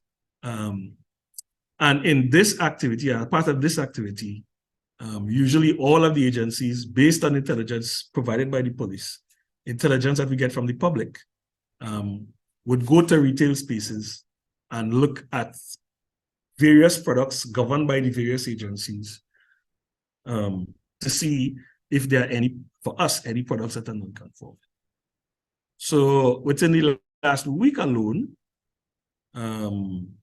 we have, as part of this multi-agency task force activity and as part of our market surveillance activity, come across 2 importers with large amounts of non-conforming product related to CFL and LED bulbs. So in terms of our market surveillance, we do the tabletop, we'll do the data analysis, we evaluate the risk, and we go out to importers and retail premises to look at what is available for sale to the public. We also, as part of the multi-agency task force, participate in exercises that sometimes through which we are able to make a determination as to whether or not or what is available in terms of LEDs and CFLs and a lot of other products as well, but we just concentrate on the LEDs and CFLs for the purposes of this webinar this morning, their availability on the local market. Obviously, when we see these products, well, we take them off of the market. And in some cases, there's a process that we have established in the Bureau of Standards here that will lead to their destruction. Okay, in terms of where we're going forward and moving forward with specifically with lighting products as part of the QSEC project, we are moving forward to do two major things. One, we're preparing for a stakeholder consultation in the first quarter of 2024. At this stakeholder consultation, based on what we have been able to gather in terms of data on the field surveys, surveillance, looking at what's been imported into the country, the test results we have, and so on, we provide this information to all of the stakeholders that are involved. That will include major importers, major distributors, retailers, some of our partner agencies, some of whom I would have mentioned before.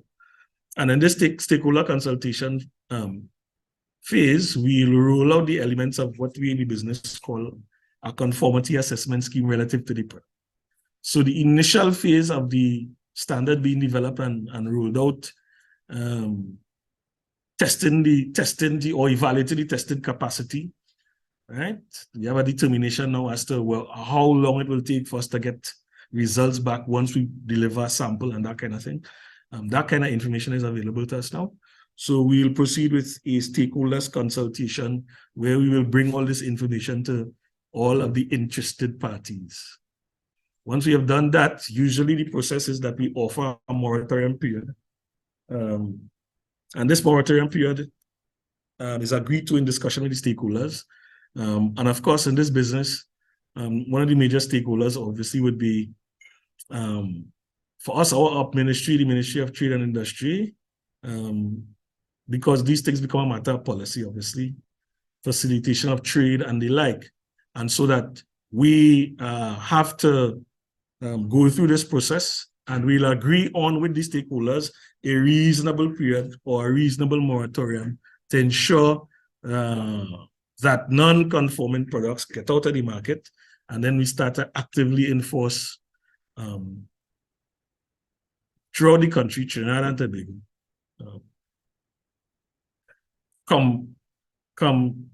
compliance with the requirements. That, in a nutshell, is what has been happening with respect to lighting products and with respect to our role at the Trinidad and Tobago Bureau of Standards. Implementation division specifically. I just add that the implementation division is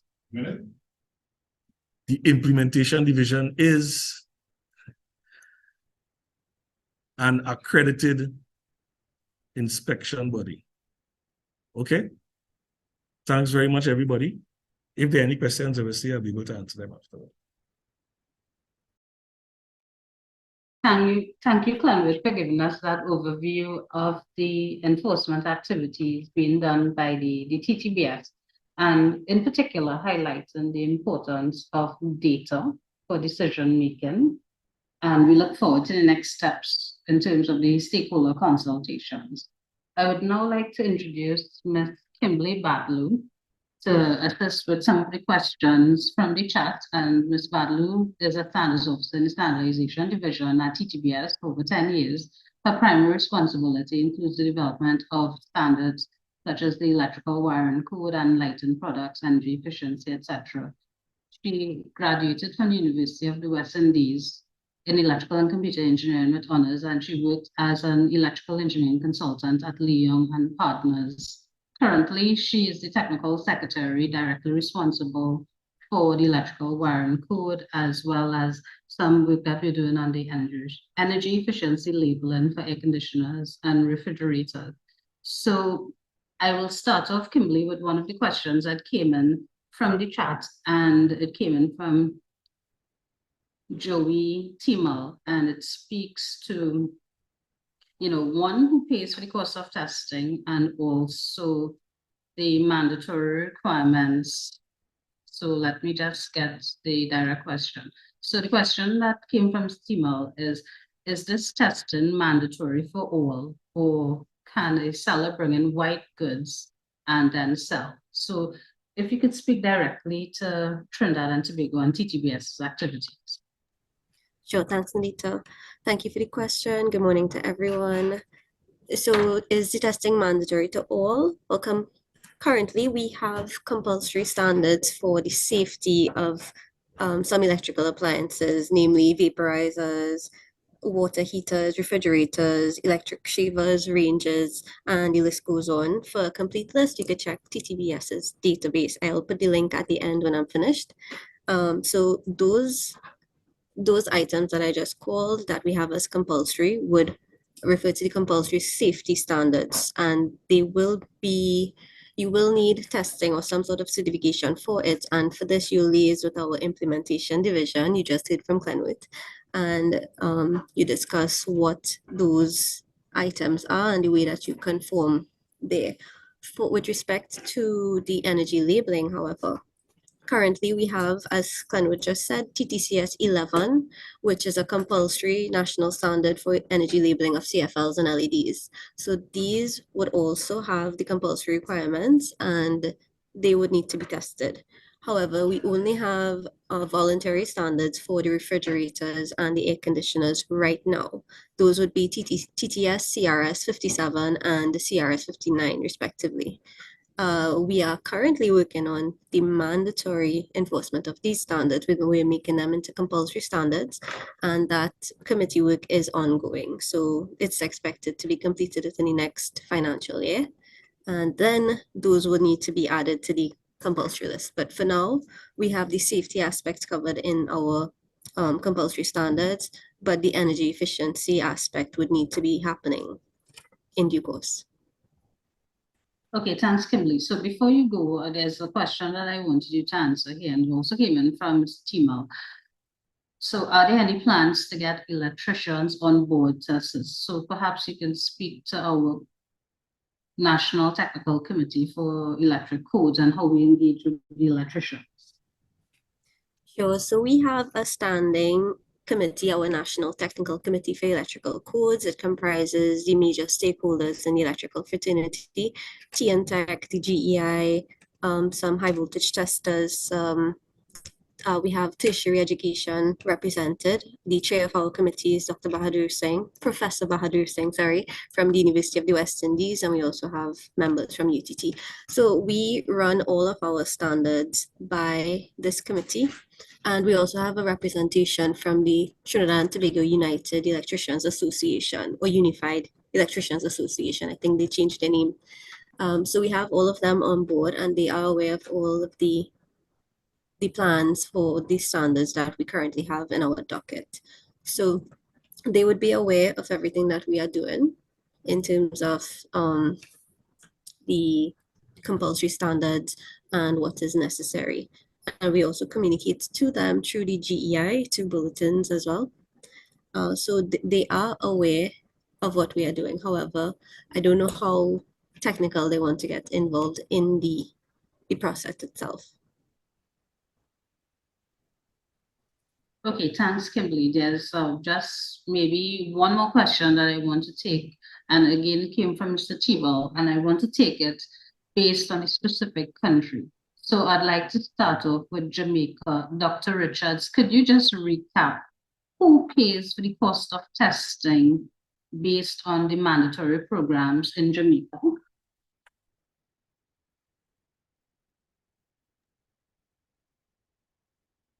Yeah, currently the manufacturer pays for the testing. And if it's an importer, the importer would pay for the testing. Okay. So there is a testing component and there's a registration component, right? So there's an NCRA component and there is a testing component. Okay, thank you, Dr. Richards. So I want to go to Belize now and Lloyd Oriano. Given that the scheme is voluntary, from what was indicated, an evaluation is done of the conformity assessment reports from other countries. So is there any direct testing forced in the voluntary program? We don't, thank you for that question. We don't see any from the voluntary perspective. I think that this will more come when we have the mandatory, because you will have products coming into question. And so these products then will then have to subject them to testing. So from the voluntary phase, I do not see that will be engaged in any direct testing activity, but more primarily in relation to evaluation of conformity assessment documents from the those conformity assessment bodies and so forth. Yeah. Thank you, Lloyd. And I want to turn over to Clanworks now from TTBS in terms of the design of our scheme. How will the testing costs be addressed? Yeah, with respect to testing costs, generally importer, the retailer would bear the testing cost, but for us, it depends on the conditions under which we would have taken the sample. So if, for instance, we're doing surveys, when we're doing the initial surveys to develop data, background information about the products available locally, those testing costs were borne by the TTBS. So we took the samples, we brought them in, and we did the testing. In fact, we purchased the samples. And we had those, and we tested them here. Because we retained all the information, we didn't give the test results back to the importer or the retailer because of what we were doing at the time. Subsequent to that, however, we have had cause to, and will have cause to, probably as early as next week, this week if we get the time, to go to importers and say, listen, we're taking a sample and they will have to pay the testing fees. And again, once the results come out, once we have the data, that will be shared with them, right? So it will inform them as to what's happening with the product. If I could just add in terms of the process as well, and I guess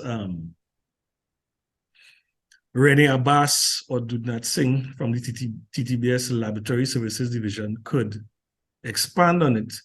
There's also in what we have discovered in Trinidad and Tobago is that for some of the importers, there's a need for them to use our facility as their testing lab, so that the information that will go onto the product will come from the local tests. And so I think there's some kind of commercial arrangement that probably Renee and Dudnat could speak to for those importers who want that service from the TTBS. Thank you, Clanwood. There's another question that came in from Mr. Timo, and I guess it has to do with, can you use educated field technicians to do some of the testing? And I'm not sure if Renee is still with us or Dudnat, but essentially the testing capabilities have been developed at the BSG and TTBS. So primarily the testing requirements can be done regionally. And what Belize would have indicated through Lloyd is that there's the need to look at accredited testing facilities or accredited conformity assessment bodies. So it may not go down to the level of an individual being able to test. But Dr. Edwards would have spoken earlier about using recognized or accredited testing facilities to assist with some of the conformity assessment requirements. So generally, we would want accredited, what we call conformity assessment bodies. So either a testing body, for example, TTBS or BSG, an accredited inspection body. As Mr. Jones indicated, TTBS has an accredited inspection body. Or if a product has to be certified, we generally look for an accredited certification body to provide that level of assurance. So if there are any further questions regarding testing, and this is from Mr. Timo, I would have provided Dudnat Singh's contact in the chat. So you can reach out to Dudnat for more discussions on the testing requirements. And he will be able to provide an overview of what are the exact testing standards. And you do need to have the proper test equipment that is calibrated and basically verified to perform the type of test that is required. So I think that brings me to the last question from the chat. If there are any additional questions, I will give maybe 1 or 2 minutes. So please feel free to raise your hand and any last questions, you can raise them now. Otherwise, I will seek to close the meeting. And while we wait, I invite Kimberly to speak a bit more about the stakeholder consultations that we will be engaging in, maybe around the first quarter of the next calendar year. So Kimberly. Thanks again, Anita. Yes, so just continuing with Mr. Timo's question, with involving the electricians. In our standards development process, we have the public comment period where we would solicit feedback from not only the electricians, but every interested stakeholder. So at that point in time, they will be able to comment on the standard, view the standard, and submit any comments they may have at these stakeholder consultations. We send out the invites. Most likely it will be a virtual seminar that we'll be having because that's the way that we've been doing things recently. So it will be very convenient and you can have your say and take part in the discussions and adjust the standard as you see fit. Thank you. Thank you, Kimberly. So I'm not seeing any hands raised in the chat or any additional questions. So I'd like to bring today's session to a close. But before I close, I'd like to thank CROSQ, PTB, GIZ for the collaboration on the development of the energy efficiency labeling scheme, including the standards and the requisite conformity assessment activities. So I'd like to thank Marsha Denny, Leah Spindleman, Dr. Owen Edwards, who highlights again, he would have been the chair of the technical committee that developed these energy efficiency labeling standards. Also, Dr. Wendell Richards, representing BSJ/NCRA, which is a regulatory body in Jamaica. Ms. Janice Baker from the Jamaica Customs Agency for speaking to the importance of the collaboration with customs and ensuring that no undue delays are created in the entire process of enforcement. Also, Mr. Lloyd Oriano from the Belize Bureau of Standards for giving us the overview of the voluntary scheme in Belize and how successful that has been, as well as Mr. Clanwood Jones for speaking to the TTBS's activities with regard to the compulsory standards and the market surveillance and the importance of data collection in order to ensure that we have a robust scheme for assessing the compliance and ensuring that the minimum energy performance requirements are met for the CFLs. And also Kimberly Badlew from Standardization and TTBS for highlighting the upcoming energy efficiency labeling standards that will be mandatory in Trinidad and Tobago, covering air conditioners and refrigerators and appliances. And behind the scenes, I'd like to thank Latoya Boonham from CROSQ. So she's the technical officer for quality promotions, making sure that this event has been organized successfully, as well as Ms. Heather Wilson, also from CROSQ, providing the administrative support for the successful hosting and execution of this webinar. And finally, I'll thank all the participants for taking the time out to join us to learn more about the market surveillance and the border control activities related to the energy efficiency labeling scheme. Thank you for your time and your attention and all the questions that we received. Thank you for making the session engaging, and we look forward to further engagements at the national level as well as the regional level on this program. So thank you everyone and enjoy the rest of your day. Okay, thanks.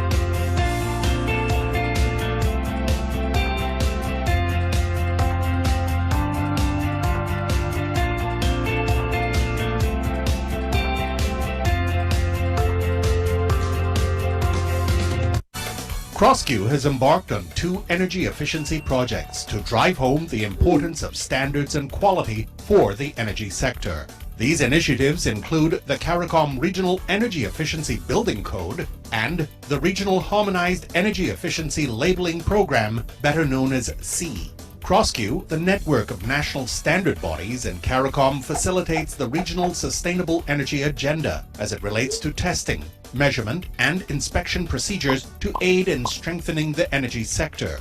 At CROSQ, our approach to the development and harmonization of standards and quality is integral in transforming the way we use energy in the Caribbean. Our citizens can aspire to a higher standard of living by reducing their energy consumption through use of energy-efficient appliances and constructing safer, cleaner, and more productive workspaces. Through CROSQ's work, consumers will be able to purchase energy-efficient equipment, devices, and appliances with greater confidence and the assurance of quality and safety provided by following the CEE labels. With the threat of climate change and more active hurricane seasons, countries can mitigate against natural disasters when the CARICOM Regional Energy Efficiency Building Code governs their choices in building construction. To learn more about quality infrastructure in energy, visit energy.crosq.org.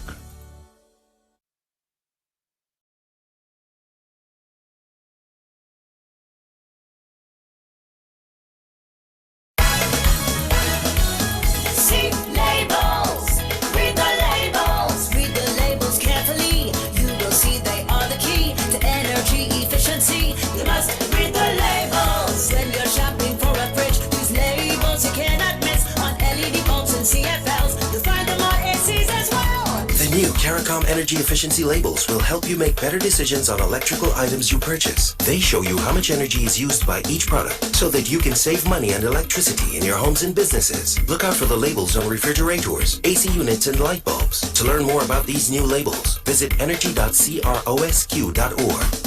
See labels, read the labels carefully. You will see they are the key to energy efficiency. You must read the labels. Thank you, everyone. Have a wonderful day.